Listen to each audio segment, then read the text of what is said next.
mention I did not do this. I just love this color. Literally, look at my suitcase. My suitcase is over here. I'm just obsessed. Anywho. I've been working on me. Yeah. Oh my god. This is literally the most spontaneous, least planned video thus far out of the entire 3 that I have. But hey, progress. I really just want to come on here, challenge myself to get this video up as messy and sloppy as it's gonna be by midnight. It's like 11. So that's a character trait right there. Anyways, I just want to talk about something I never thought would come out of my mouth proudly. And that is, sometimes you have to take a step backwards to genuinely move forward in your life. And I really never thought I'd be saying that, because I was so against taking any type of step backwards in any aspect of my life. And I've done that in several areas, and it's literally helped me progress so much. And I'm just kind of really becoming aware of it this week, like how much it's paid off for me. So 2 things. I had to leave Houston, and I chose to leave Houston and come back and live here in Connecticut for a little bit with my family. And to me, in my eyes, I felt like that was me failing. That was me moving backwards. That was me just like failing at my dreams and kind of like falling off. Moving home at first was very difficult for me.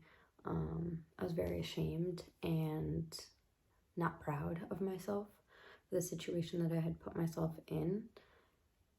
And it got a lot uglier before it got better. But once I had to face a bunch of things that I think I was probably trying to avoid, I was able to move forward so much more with my family, with my relationships in my family, and just understanding my upbringing and my past, and piecing all of that together to help me understand myself better, and understanding why I operate the way that I operate and what's the best way to change that. And I just never thought that moving home would have been one of the best things that I could have done for myself, especially looking at it a couple months in. It did not look like it was the best idea. It was actually, I thought it was the worst idea worst decision that I had ever made at that point a couple months ago. But yeah, I don't know. This video is almost most definitely not staying up on YouTube. So I'm just doing this to do it. Put some notes down, but I haven't even looked down yet. So other than moving home, another thing that I felt like I was taking a step back with was my approach to building a gym routine. I have started and stopped working out 1,000 times, 1,000,000 times in the last 10 years. I have not been consistent on my own without like a gym partner for more than like a month straight. And this time starting the gym, I approached it in a different way. I just told myself, it doesn't matter what you do when you're there as long as you get there. Like that, just start with that 5 to 6 times a week, just show up. And once I started showing up consistently, I would just do Stairmaster and stretching to just get there and get it done. I'm just rambling, bro. This is awful. Oh my god, this is so bad. Whatever, nobody's gonna see this. So yeah, usually when I start a gym routine, I have, high expectations of myself. And although I start slow, I feel like starting slow shouldn't take more than a week. And that's kind of all I gave myself ever.